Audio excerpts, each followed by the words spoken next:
Hi යාළුවනේ අද යන්න හදන්නේ කැම්පස් එක පැත්තට. අද තමයි අපේ බැච් ෆොටෝ ඩේ එක. ඉස්සර ලෙක්චර්ස් යන කාලේ හැමදාම දකින්න හම්බුණු මූණු ටික අද ආයෙමත් දකින්න හම්බෙනවා. ඉතින් අද උදේ 4:00 විතර වෙද්දි ගෙදරින් පිටත් වුණා. 7:00 වෙද්දි කැම්පස් එකේ ඉන්න ඕනේ. අපේ ගෙදර ඉඳන් කොළඹට යන්න පැය දෙකමාරක් විතර.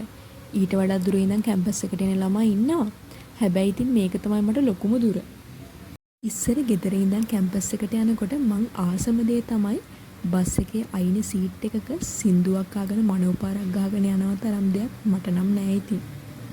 ඒ දවස්වල අපිට විශේෂ වැඩක් නැත්නම් අපි සති දෙකෙන් දෙකට ගෙදර එනවා. එතකොට ඉතින් මාර මනෝපාරක ෆීලිං එක සති දෙකෙන් දෙකට හම්බෙනවා. හම්බෙනවමත් නෙමෙයි මං ලබා ගන්නවා. කොටුවෙන් බහැලා 138 බස් එක නැගලා ඔන්න කැම්පස් එක ගාවින් බැස්සා. එදා තරම් නම් මේ ගහකොළ ලස්සන නෑ කියලාම හිතෙන්නේ. සුදු සාරි ඇඳගත්තේ යාළුවෝ හැම තැනම ආසාවෙ බෑ දකිද්දි. ආයේ මේ දවස් අපිට අහිමි කියලා දැනෙද්දි නම් කැම්පස් කාලේ වැඩිපුරම මොනවද කරේ කියලා ඇහුවොත් මට නම් කියන්න තියෙන්නේ වැඩිපුරම කරේ hina වුණු එක. මොන සිටුේෂන් එකක හිටියත් hina වෙලා ඉන්න පුළුවන් යාළුවෝ ටිකක් හම්බුණා. ඉතින් නංගියෙක් හරි මල්ලියෙක් හරි මේක බලනවා නම් ඔයාලට කියන්න තියෙන්නේ ප්‍රයිවට් හෝ වේවා ගවර්න්මන්ට් හෝ වේවා කැම්පස් කාලෙන් පස්සේ ගොඩාක් වෙලාවට අපේ යාළුවොත් එක්ක එදා වගේ hina වෙලා ඉන්න පුළුවන් කාලේ මග ඇරෙනවා. දැන් කැම්පස් යන ළමයෙක් නම් යන්න ඉන්න නංගි කෙනෙක් හරි මල්ලි කෙනෙක් හරි නම් ඒ කාලේ උපරිමයෙන් නිදින්න ඇරියස් තියාගන්න එපා.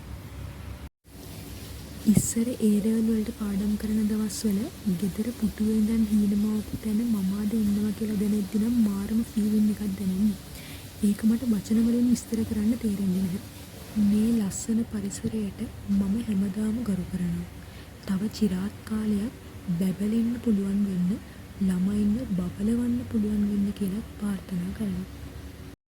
කොහොම හරි බැච් ෆොටෝ එක ගහලා ඉවරුණා. සුපුරුදු පරිදි කැන්ටින් එකෙන් යාළුවොත් එක්ක කයියක් ගහගෙන කෑවා. කියන්න දේවල් නම් එමටයි. ආයෙම වෙලාවක් වෙන් කරගෙන හමු වෙනවා කියලා මතක එකතු කරගෙන දැන් යන්නයි යන්නේ. ඉතින් මේ වීඩියෝ එක අහගෙන බලාගෙන හිටපු ඔයාලට මං ගොඩාක් ආදරෙයි. මන් නදී. God bless you.